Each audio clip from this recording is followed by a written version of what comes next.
దేవుని బిడ్డలారా, యోహాను సువార్త 21వ అధ్యాయం నుంచే ప్రభు మనతో మాట్లాడుతూ వస్తున్నారు. పునరుత్థాన సంఘటనలో నుంచే ప్రభువు ఒక ప్రశస్తమైన సందేశాలను ప్రతి సమయంలో మనకు దయచేస్తూ ఉన్నారు.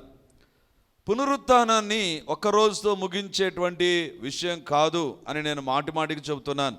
కారణం ఏంటంటే, పునరుత్థానం మానవ చరిత్రను తిరగరాసినటువంటిది, మానవ చరిత్రను ఒక్కసారి కుదిపేసినటువంటిది. ప్రతి మతాన్ని, ప్రతి ప్రాంతాన్ని, ప్రతి ప్రజానికాన్ని ఒక్కసారి ఆలోచింపచేసినటువంటిది. ఎందుకంటే అందరి జీవితాలు మరణంతో అంతమైపోతే, యేసు ప్రభు జీవితం మాత్రం మరణంతో అంతం కాలేదు. యేసు ప్రభు జీవితం తిరిగి మరణం తరువాత ప్రారంభమైంది. అది ఎప్పుడో కాదు, అప్పుడే చనిపోయిన 3వ రోజే తిరిగి తన జీవితాన్ని ప్రభు ప్రారంభించాడు. మహిమ కలిగినటువంటి తన శరీరంతో మహిమ కలిగిన కార్యాలు ప్రభు ఎన్నో చేశారు. దేవుని బిడ్డలారా, ఈరోజు చదివినటువంటి వాక్య భాగం నాకు చాలా ఆశ్చర్యాన్ని గొలుపుతుంది. పునరుత్థానుడైన యేసయ్య ఎలాంటి వ్యక్తి తెలుసా?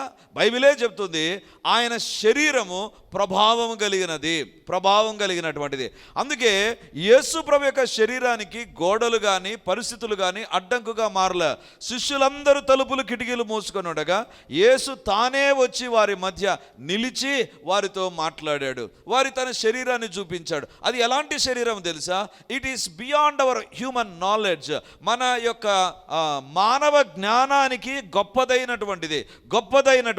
దేవుని బిడలారా, మనిషి శరీరానికి కొన్ని అడ్డంకులు ఉంటాయండి, మనిషి శరీరానికి.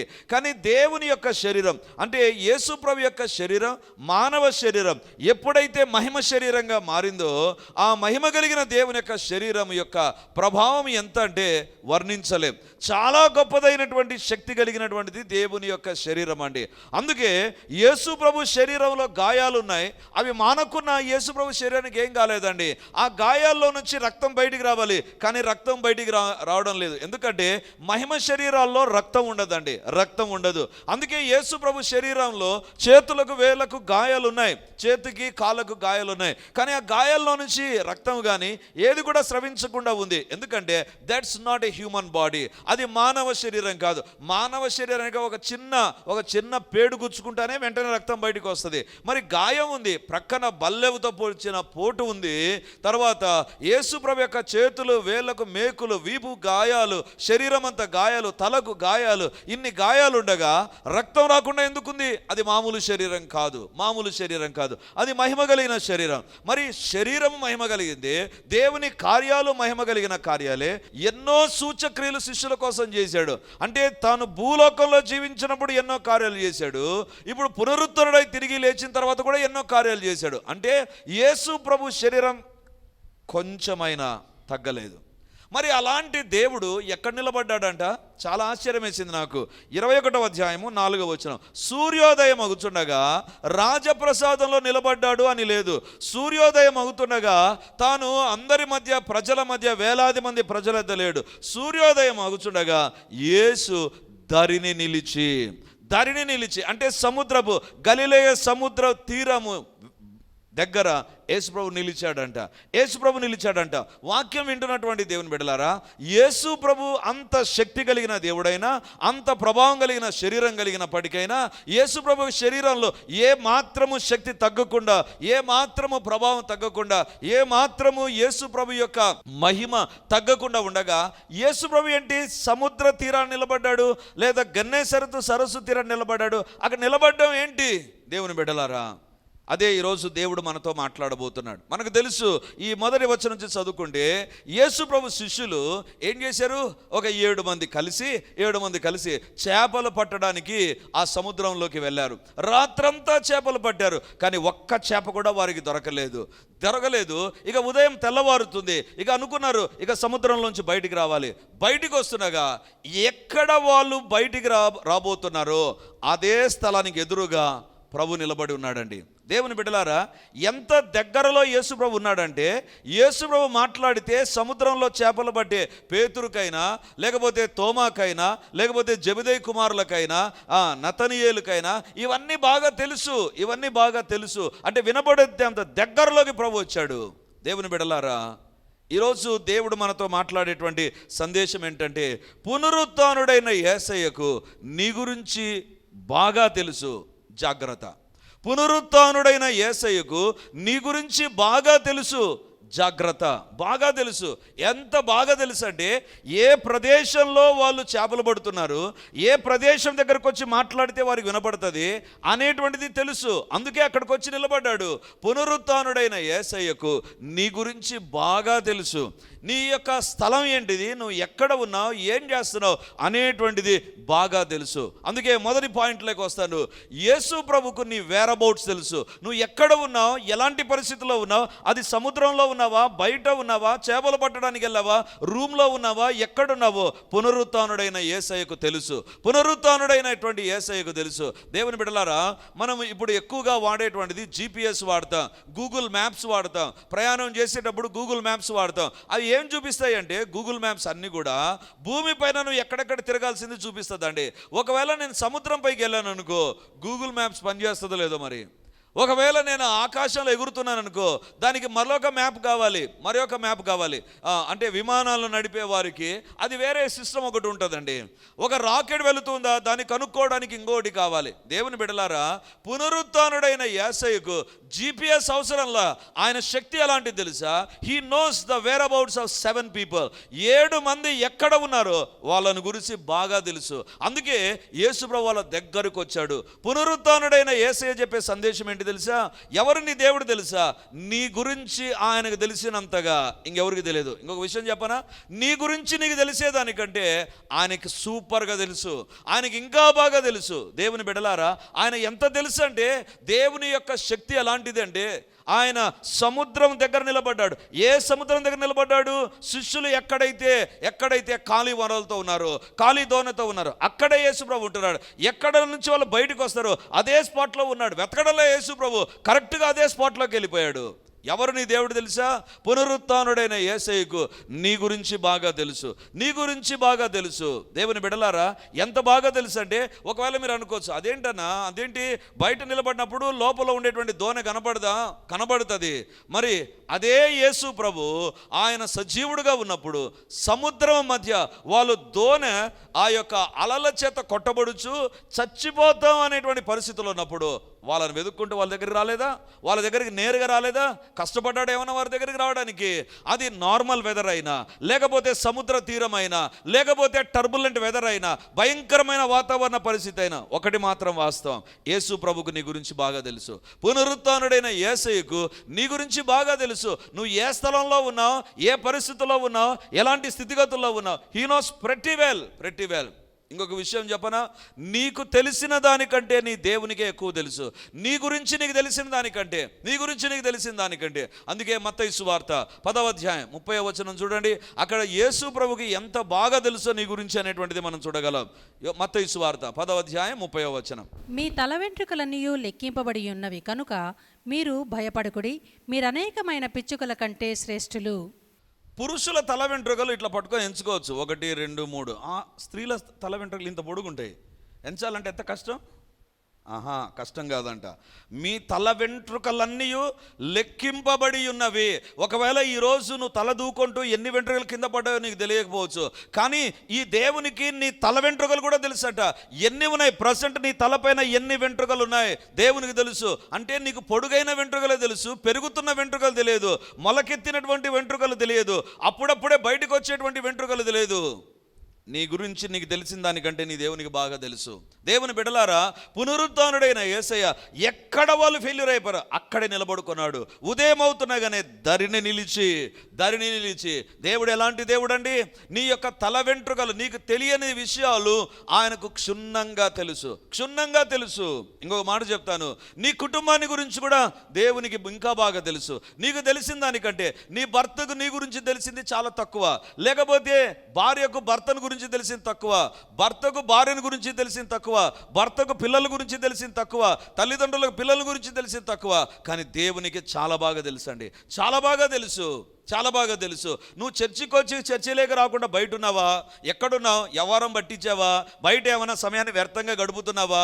సమయాన్ని ఏమైనా దుర్వినియోగం చేస్తున్నావా? దేవునికి తెలుసు, నాకు తెలియదు, మీకు తెలియదు. చర్చికి వచ్చి బయట ఎవరున్నారో నాకు తెలియదు, కానీ దేవునికి తెలుసు. చర్చికి వచ్చిన తర్వాత కూర్చొని నువ్వు ఏం చేస్తున్నావు నీకు తెలియకపోవచ్చు, కానీ నాకు తెలియకపోవచ్చు, నీ ప్రక్కన ఉండే వారికి కూడా తెలియకపోవచ్చు. But your God knows about that. నీ దేవునికి దాని గురించి తెలుసు. పునరుత్థానుడైన యేసే ఎవరు తెలుసా? He knows pretty well about you. He knows whereabouts about you. నీ గురించి ఎక్కడెక్కడున్నావు, ఏం చేస్తున్నావు ఆయనకు బాగా తెలుసు. 139వ కీర్తనలోకి వెళితే అక్కడ ఇంకొక విషయాన్ని మనం చూడగలం. 139వ కీర్తన మొదటి వచనం. యెహోవా నీవు నన్ను పరిశోధించి తెలుసుకొని ఉన్నావు. చాలు. యెహోవా నీవు నన్ను పరిశోధించి తెలుసుకొని ఉన్నావు. దేవుడు పరిశోధించి తెలుసుకొని ఉన్నాడంట. ఏంటండి పరిశోధన అంటే ఏంటి? తెలుగులో పరిశోధన, ఇంగ్లీష్లో ఏమంటాం? రీసెర్చ్. దేవుడు దేనిపైన రీసెర్చ్ చేస్తున్నాడంట? మనిషి సైంటిఫిక్ దానిపైన రీసెర్చ్ చేస్తాడు, లేకపోతే మనిషి జీవన విధానాన్ని గురించి రీసెర్చ్ చేస్తాడు, చెట్లను గురించి రీసెర్చ్ చేస్తాడు, లేకపోతే జంతువులను గురించి రీసెర్చ్ చేస్తాడు, ఆకాశంలో ఏముంది రీసెర్చ్ చేస్తాడు, ఎన్ని పొరలు ఉన్నాయి, ఎన్ని రకాలైనటువంటి వాయువులు ఆకాశంలో ఉన్నాయి, వీటన్నిటిని రీసెర్చ్ చేస్తాడు మానవుడు. దేవుడంట నిన్ను పరిశోధిస్తాడంట, నీ గురించి రీసెర్చ్ చేస్తాడంట దేవుడు, నీ గురించి పరిశోధన చేస్తాడు దేవుడు. అంటే పరిశోధన అంటే ఏంటి తెలుసా? ఈ మైకును చూస్తేనే మనం ఏమంటాం, ఇది ఒక మెటల్తో చేసింది, పైన ఒక మెష్ లాంటిది ఉంది, మాట్లాడితే శబ్దం వస్తుంది, దీనికి ఒక వైర్ కనెక్ట్ అయిపోతే చాలా, కరెంట్ అవసరం లే, ఇది మనకు తెలిసింది. కానీ రీసెర్చ్ ఏం చెప్తుందంటే లోపల ఏముంది, అసలు నా స్వరం వస్తుండగానే ఇది ఎట్లా పెంచుతుంది, ఎలాగా పెరుగుతుంది, ఇక్కడ నుంచి శబ్దం అక్కడికి వెళ్ళిపోతుంది, ఎలా వెళ్ళిపోతుంది, దీన్నే రీసెర్చ్ అంటాం. యేసుప్రభు అంట దేవుని యొక్క వాక్యంలో వ్రాయబడింది, దేవుడు ఏం చేస్తాడంట? నీ పైన రీసెర్చ్ చేస్తాడంట. నీ పైన రీసెర్చ్ చేసే దేవుడు. ఏం రీసెర్చ్ చేస్తావు ప్రభా? బైబిల్లో వ్రాయబడింది 2వ వచనం చూడండి. 139వ కీర్తన 2వ వచనం. నేను కూర్చుండుట నేను లేచుట నీకు తెలియను, నాకు తలంపు పుట్టక మునుపే నీవు నా మనస్సు గ్రహించుచున్నావు. నేను కూర్చుండుట లేచుట నీకు తెలియను. యేసు ప్రభు యొక్క రీసెర్చ్ ఏంటి తెలుసా? ఉదయం నుంచి ఎక్కడెక్కడ కూర్చున్నావు దేవునికి తెలుసు. ఒకవేళ నేను అడిగాను అనుకో, 9:50కి ఎక్కడ కూర్చున్నావు, ఒకవేళ చర్చిలోకి వచ్చింది డన్మని చెప్తారు, చర్చిలో కూర్చున్నాం. ఎక్కడ కూర్చున్నావు అని అడిగితే, బ్రదర్ ఈ ప్లేస్లో కూర్చున్నా అని చెప్తావు. ఎంతసేపు కూర్చున్నావు? ఇంకా ఆగిపోతాం అక్కడికి. ఎందుకు తెలుసా? మనకు తెలిసింది అంతే. కానీ దేవుడు ఎలాంటి దేవుడు తెలుసా? నీవు కూర్చుండుట, నీవు లేచుట, ఎన్నిసార్లు లేచావు, ఎన్ని నిమిషాలకు లేచావు, ఎన్ని సెకండ్లు నిలబడ్డావు తెలుసు. ఇప్పుడు ఫోన్స్లో యాప్లు వచ్చాయి కదా, ఏం యాప్లు తెలుసా? బాగా నడిచాను అనుకో, అది అట్లా ముడుచుకొని ఉంటుంది పువ్వు. బాగా నడిచావు అనుకో, కొంచెం ఎక్కువ నడిచావంటే కొంచెం, ఇంకా బాగా నడిచావనుకో ఇంకా విచ్చుకుంటుంది, ఇంకా ఎక్కువ నడిచావనుకో నువ్వు నడిచేదాన్ని బట్టి ఆ యొక్క సెల్ ఫోన్ సిగ్నల్స్ నీ యొక్క శరీరంలో కదిలే కదలికలను చూసి అది ఏం చేస్తాయి తెలుసా? అవి కనుక్కుంటాయి. నాకు అనిపించింది దాన్ని త్వరగా మోసం చేయవచ్చు. ఎందుకు తెలుసా? నేనేం నడవకుండా సెల్ ఫోన్ పెట్టుకొని ఏసీ రూమ్లో కూర్చొని కాళ్ళు జాపుకొని పండుకొని దాన్ని ఇట్లా కదుపుతున్నానంటే అదేమవుతుందో తెలుసా? నేను నడుస్తున్నానని అనుకోని అది బాగా విచ్చుకుంటుంది. నేను సిస్టమ్ను మోసం చేయవచ్చు, కానీ దేవుడు అంటున్నాడు నీవు కూర్చుండుట నాకు తెలుసు, నువ్వు లేచుట కూడా నాకు తెలుసు, నీ పైన నా కన్ను ఉంది. దేవుని బిడ్డలారా, ఎవరు పునరుత్థానుడైన యేసయ్య? వారు ఏ సముద్రం దగ్గర ఎక్కడ వాళ్ళు ఓడిపోతున్నారో ఆ ఏరియాలోనికి వచ్చి అక్కడే నిలబడ్డాడు దేవుడు, అక్కడే నిలబడ్డాడు. దేవుని బిడ్డలారా, అందుకే బైబిల్లో కీర్తన, దేవా నువ్వు నన్ను పరిశోధించి ఉన్నావు, నా గురించి రీసెర్చ్ చేసావు ప్రభా. చర్చిలోనికి వచ్చి ఏం చేస్తున్నావు, చర్చిలోని గురించి ఏం ఆలోచన చేస్తున్నావు, చర్చిలోనికి వచ్చి కూర్చొని ఎవరిని గురించి ఏం ఆలోచన చేస్తున్నావు, చర్చి బయట ఉండి ఏం చేస్తున్నావు, చర్చికి రాకుండా ఏం చేస్తున్నావు, రావాలని తెలిసి ఇంట్లో కూర్చొని లైవ్ చూస్తూ ఎందుకు సమయాన్ని వ్యర్థం చేస్తున్నావు? దేవునికి తెలుసు. 2వ శుక్రవారం ఉపవాస ప్రార్థన, ఆల్ నైట్ ప్రేయర్ ఉందని తెలుసు. ఆల్ నైట్ ప్రేయర్, ఉపవాసం అంటే మళ్ళీ రారేమో కదా, ఉపవాసం ఉండేవాళ్ళు ఉపవాసం ఉండరండి. ఆల్ నైట్ ప్రేయర్ ఉందని తెలిసి కూడా ఇంట్లో పడుకున్నావు అనుకో, నాకు తెలియదు, నాకేమని చెప్పవచ్చు అంటే హెల్త్ బాగాలేక పడుకున్నాను నేను అడిగితే చెప్పవచ్చు, కానీ దేవునికి చెప్పగలవా? పడుకొని ఏం చేసావు, ఎన్ని రీల్స్ చూసావు, ఎన్ని షార్ట్స్ చూసావు, ఏం చూసావు, దేవునికి తెలుసు. దేవునికి తెలుసు. You can bluff anybody. ఎవరినైనా నువ్వు మసిపూసి మారేడుకాయ చేయవచ్చు, కానీ దేవుని మాత్రం కాదు. దేవుని మాత్రం కాదు. పునరుత్థానుడైన యేసయ్య ఎక్కడ నిలబడ్డారు? ఏ దరిని నిలబడ్డాడు? వాళ్ళు ఏ దరి దగ్గరికి రాగలరో అదే దరి దగ్గరికి నిలబడ్డాడు. అందుకే కీర్తనకారుడు అంటున్నాడు, నీవు నన్ను పరిశోధించున్నావు ప్రభా. You have researched my self. నా గురించి నేను వేరే దాని గురించి పరిశోధన చేస్తే నా గురించే నువ్వు పరిశోధన చేసావు Prabha. What a great god we're serving అండి. ఎంత గొప్ప దేవుణ్ణి మనం సేవిస్తూ ఉన్నాం. చర్చికి ఎందుకు రాలేదు అంటే ఏవేవో కారణాలు చెప్తారు, ఏవేవో సాకులు చెప్తారు కదా. అవి దేవునికి తెలియదు అనుకొని చెప్తూ ఉంటారు పాపం. నాకు తెలియదు, నాకేదో కవర్ చేయవచ్చు నా దగ్గర అనుకోవచ్చు, కానీ దేవునికి తెలుసు కదా. దేవునికి తెలుసు కదా. ఆయనకు తెలియకుండా ఏ రకంగా ఉంటుంది? నువ్వు కూర్చోవడం లేవడం ఆయనకు తెలుసు అంట.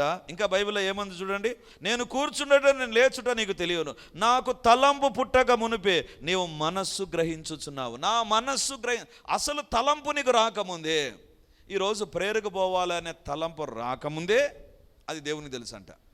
పోయిన ఆదివారం ఎగరగొట్టావు చూసావా, తలంపు వచ్చింది ప్రేరుకు పోవాలని, అయినా ఆ తలంపు వచ్చినప్పటికీ పోకుండా ఎగరగొట్టి వేరే స్థలానికి పోయావు తెలుసా, అది కూడా దేవునికి తెలుసు. ఇప్పుడు వచ్చినటువంటిది దేవునికి తెలుసు. ఎన్ని గంటలుగా ఆ తలంపు నీకు వచ్చింది, ఎన్ని గంటలుగా తీర్మానం చేసుకున్నావు, దేవునికి తెలుసు. God knows about everything. దేవుని బిడ్డలారా, చాలా సందర్భాల్లో మనం ఏమనుకుంటామంటే నేను చేసిన పాపం ఇంతవరకు తెలియదు, అందుకే నేను ప్రార్థన చేస్తాను, ప్రభువా ఈ సహాయం చేయి. దేవుడు అంటాడు, అరే నువ్వు ఏం పాపం చేసి వచ్చావో, ఏం మాట్లాడకుండా, ఎవరితో అలిగి, ఎవరితో కొట్లాడి, ఎవరికి మోసం చేసి, ఎవరికి నష్టం చేసి ఇక్కడికి వచ్చి ప్రార్థన చేస్తున్నావు నాకు తెలుసు. నీకు తలంపు పుట్టక మునుపే, ఆ తలంపు రాబోయేటువంటి తలంపుని గురించే దేవునికి తెలిస్తే ఇక నీ గురించి నా గురించి దేవునికి తెలియదంటారా? ఒక్కసారి ఆలోచించండి. ఈ దేవుడు ఎలాంటి దేవుడు తెలుసా? నువ్వు నేను సేవించున్న దేవుడు ఎలాంటి దేవుడు అంటే నీ గురించి క్షుణ్ణంగా ఎరిగినటువంటి దేవుడు. క్షుణ్ణంగా ఎరిగినటువంటి దేవుడు. బైబిల్లో వ్రాయబడింది 3వ వచనం చూడండి, నా నడకను నా పడకను నీవు పరిశీలన చేసి ఉన్నావు. అమ్మా, ఎంత భయాన్ని పుట్టించే మాట. మన పడకను దేవుడు పరిశీలన చేశాడంట. అంటే నేను పండుకున్నటువంటి బెడ్ను దేవుడు పరిశీలన చేస్తున్నాడంట. ఎప్పుడు పరిశీలన చేస్తారండి? ఒకరి బెడ్ను ఎప్పుడైనా పరిశీలన చేస్తారా? బెడ్ దుప్పటి మార్చేస్తారు అంతే. దుప్పటి కింద ఏదైనా డబ్బు దొరికిందంటే అమ్మో డబ్బు దొరికిందని ఎత్తి పెట్టుకుంటాం. పరిశీలన ఎవరైనా చేస్తారా? ఎవరు పరిశీలన చేస్తారు తెలుసా? ఒకవేళ ఒక వ్యక్తిని బెడ్ పైన చంపామనుకో, ఆ బ్లడ్ను ఫోరెన్సిక్ వాళ్ళు పరిశీలన చేస్తారు. కానీ దేవుడు అంట ఒక వ్యక్తి బెడ్ పైన పడుకుంటే పరిశీలన చేస్తున్నాడంట. అరే బెడ్ పైన పడుకున్నాడు, ఏం చేస్తున్నాడు? బెడ్ పైన పడుకొని ఏం ఆలోచన చేస్తున్నాడు? దేని గురించి ప్లానింగ్ ఉంది? ఏం చేయాలని ఆలోచన చేస్తున్నాడు? దేవుడు అంట బెడ్ పైన పడుకున్న వ్యక్తిని పరిశీలన చేస్తున్నాడంట. ఇంకా నువ్వు బెడ్ పైన ఏ పాప పని చేసినా అది దేవుడు చాలా చక్కగా తెలుసు. ఈ దేవుడి దగ్గరికి వచ్చి ఇన్ని తప్పులు మన జీవితాల్లో కలిగి ఉండి అంటాం, ప్రభా ఎందుకు దీవించవు ప్రభా? దేవుడు అంటాడు, I know about you. In డీటెయిల్గా మన గురించి దేవునికి తెలుసు. నా పడకను ఏమంట, నా నడకను, నా లైఫ్ స్టైల్ నీకు తెలుసు ప్రభా. చర్చిలోకి వచ్చి చాలా డీసెంట్గా భక్తితో ప్రార్థన చేస్తాం. చర్చి బయట ఏ రకంగా ఉన్నావో దేవునికి తెలియదా?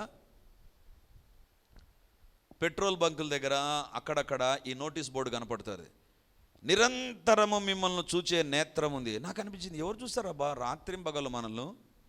దాని కింద ఉంటుంది, you are under camera surveillance. మా కెమెరాలు మిమ్మల్ని చూస్తున్నాయి. ఆ కెమెరాకు కరెంట్ ఉండి నెట్వర్క్ ఉంటేనే పని చేస్తుంది, లేకపోతే ఎత్తిపోద్ది. దేవుడు కునుకడు, నిద్రపోడు. He knows about you. నీ గురించి ఆయనకు బాగా తెలుసు. ఆ దేవుని సేవించడానికి ఇక్కడికి వచ్చావు, ఎలా ఉన్నావు నీ గురించి నీకు తెలియకపోవచ్చు. నీ తల వెంట్రుకలు మొదలుకొని నీ మనస్సులో జరిగేవన్నీ కూడా దేవునికి తెలుసు. నీ పడక పైన ఏం జరుగుతుంది, నీ నడకలో ఏముంది, నువ్వు ఎక్కడ కూర్చున్నావు, ఎంతసేపు కూర్చున్నావు, ఎక్కడ లేచావు, ఎక్కడ తిరుగుతున్నావు, everything God knows about it. దాని గురించి దేవునికి తెలుసు.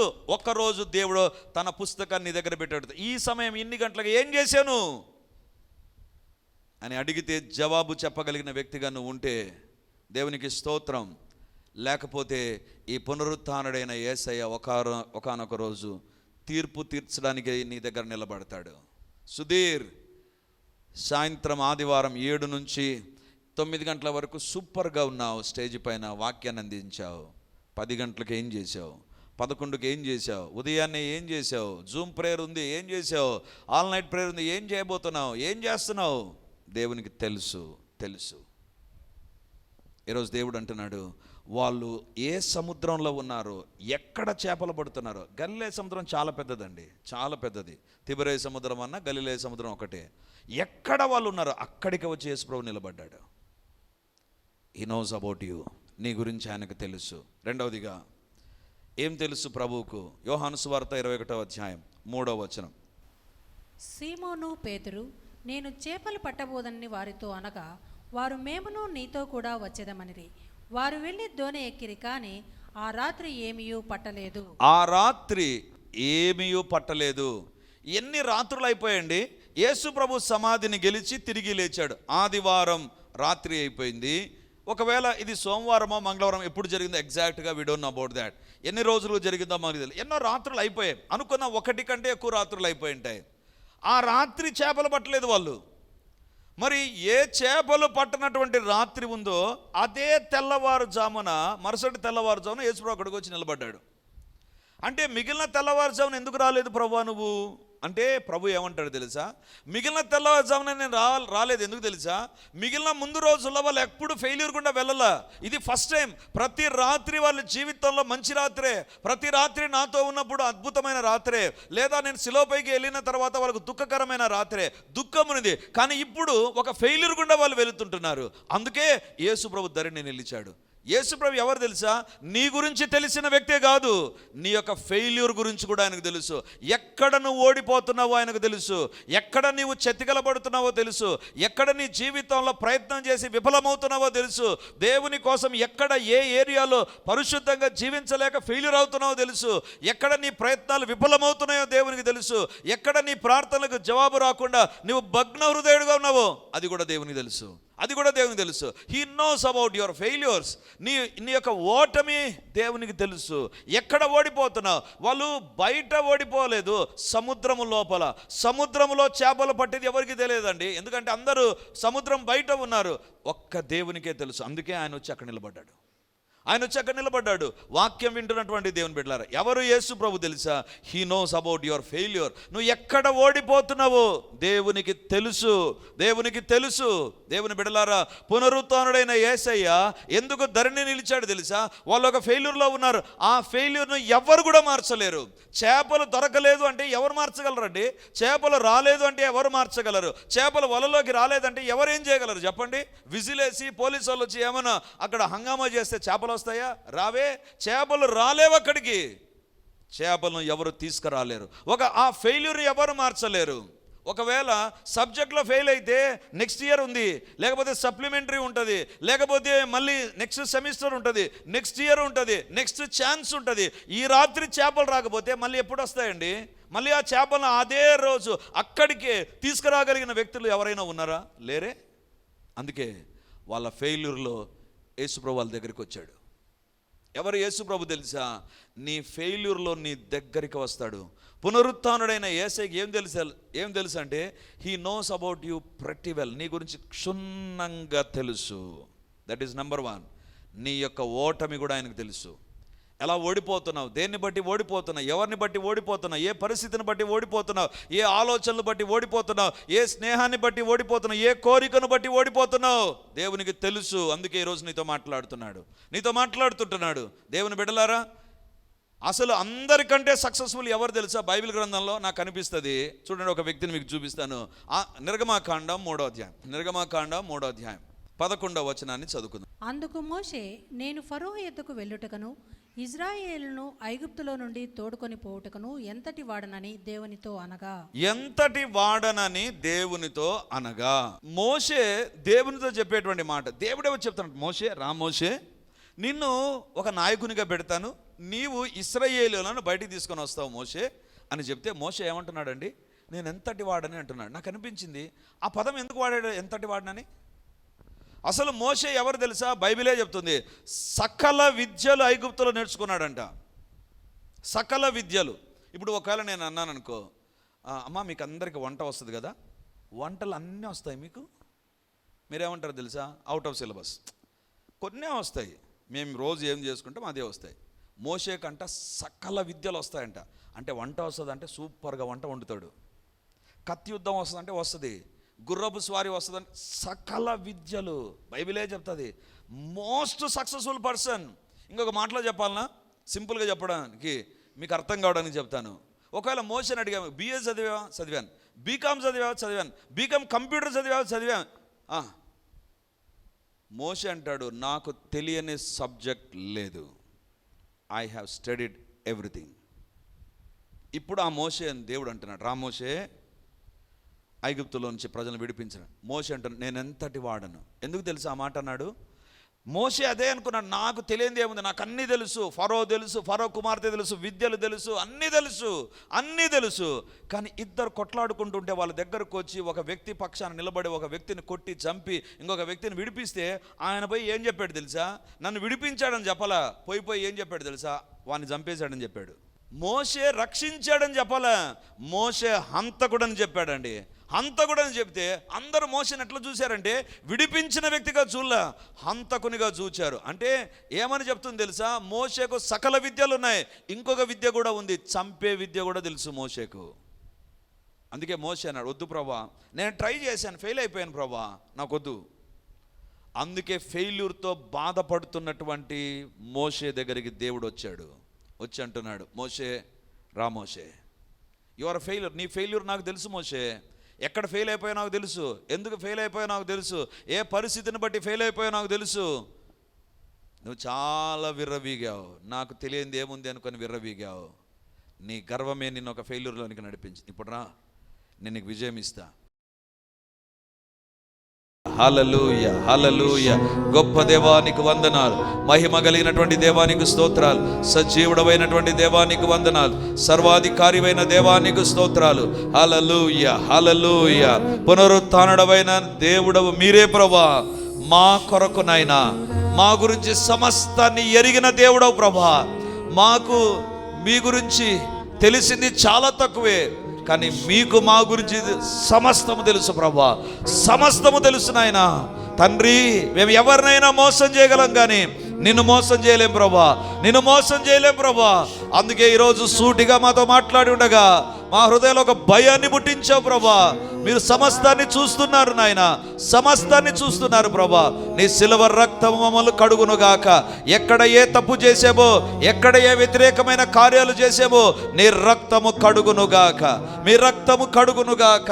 తండ్రి, ఎవరికి తెలియదులే, ఎవరికి తెలియకుండా చేస్తున్నానులే, ఎవరు నన్ను గమనించడం లేదు అనుకొని ఏ తప్పు జరుగుతూ ఉన్నా, ఇప్పుడు నా దేవా, ఎవరైతే ఒప్పుకుంటున్నారో వారి ప్రతి పాపము క్షమించడానికి సిద్ధంగా ఉన్న దేవుడు. దేవా, అడుగుతున్న ప్రతి ఒక్కరి పాపము మీ రక్తము ద్వారా కడుగబడునుగాక. మీ కార్యాలు జరిగించండి ప్రభా. నీ పాదాల దగ్గర చేరిపడి అడుగుతున్నాను ప్రభా.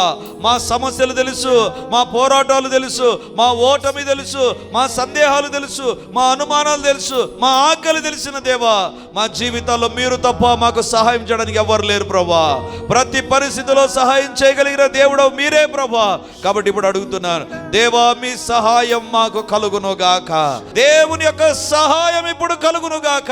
అంధకార శక్తులకు ప్రతి ప్రయోగం విచ్ఛిన్నమైపోవునుగాక, విఫలమైపోవునుగాక.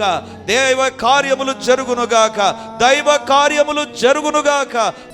నీ మాటలు మా జీవితాలలో ధైర్యాన్ని, విశ్వాసాన్ని కలగజేస్తూ ఉండగా వందనాలు చెల్లిస్తూ, ఈ మాటలు వాటి కాలంలో నెరవేరునుగాక. దేవా, మీరే దర్శించి దీవించి మహిమను పొందుమని, అంధకార శక్తులను బంధించండి, అపవిత్రాత్మ క్రియలన్నింటినీ లయపరచుమని ప్రార్థిస్తూ యేసయ్య నామమున అడుగుచున్నాను తండ్రి, ఆమేన్, ఆమేన్. Praise the lord. యేసుక్రీస్తు పరిశుద్ధ నామందు ఈ యొక్క విమోచన గడి అనే టీవీ కార్యక్రమాన్ని వీక్షిస్తున్నటువంటి దేవుని బిడ్డలారా, మీ ఒక్కొక్కరికి నా హృదయపూర్వకమైనటువంటి వందనాలు, శుభములు, ప్రార్థనలు తెలియజేస్తున్నాను. దేవుని యొక్క ఉచితమైన కృపను బట్టి ప్రతి ఆదివారం ఉదయం 9:30 గంటలకు మొదటి ఆరాధన రెడీమర్ చర్చిలో జరుగుతూ ఉంది. వందలాది మంది ప్రజలు హాజరై దేవుని దీవెనలు పొందుతుంటున్నారు. మీరు కడప చుట్టూ ఉండేటువంటి గ్రామాల్లో ఉండేటువంటి వారైతే, సమీపాన ఉండేటువంటి వారైతే ఆదివారం ఆరాధనకు తప్పకుండా హాజరై దేవుని దీవెనలు మీరు పొందాలని కోరుతుంటున్నాను. మీకోసం ప్రత్యేకంగా దేవుని యొక్క సందేశం, ప్రత్యేకమైన ప్రార్థనలు, వ్యక్తిగతంగా మిమ్మల్ని కలుసుకొని మీ గురించిన విషయాలు తెలుసుకొని ప్రార్థించాలని మేము సిద్ధంగా ఉన్నాం. కాబట్టి ఈ యొక్క రెడీమర్ చర్చ్ కడప నడిబొడ్డున ఉండేటువంటి కోట్రేడి సర్కిల్ దగ్గర నారాయణ కాలేజ్ ఎదురుగా ఉండేటువంటి ఇంతకుముందు ఉన్నటువంటి స్టార్ థియేటర్లో ఇప్పుడు జరుగుతూ ఉంది. కాబట్టి తప్పకుండా ఇతర ప్రాంతాల నుంచి వచ్చే వారికి కూడా బస్ ఫెసిలిటీ కూడా చాలా దగ్గరగానే ఉంటుంది. కాబట్టి తప్పకుండా మీరు మీ కుటుంబాలు హాజరై ఈ వాక్యపు దీవెనలు, ప్రార్థనా శక్తిని, దేవుని యొక్క అద్భుతమైనటువంటి సన్నిధిని ప్రతి ఆదివారం ఉదయం 9:30కు జరిగేటువంటి ఆరాధనలో హాజరై దేవుని దీవెనలు పొందాలని కోరుతూ ఉన్నాను. సాయంత్రం 7 గంటలకు కూడా 2వ ఆరాధన ఉంటుంది. తప్పకుండా ఈ 2 ఆరాధనలకు మీరు హాజరై దేవుని దీవెనలు పొందాలని కోరుతూ ఉంటున్నాను. మరిన్ని వివరాలకు ఈ కింద కనబడుతున్నటువంటి నంబర్ 9845669572 లేదా 9440407722కు మీరు కాల్ చేసి వివరాలు తెలుసుకోవాల్సిందిగా కోరుతున్నాను. God bless you.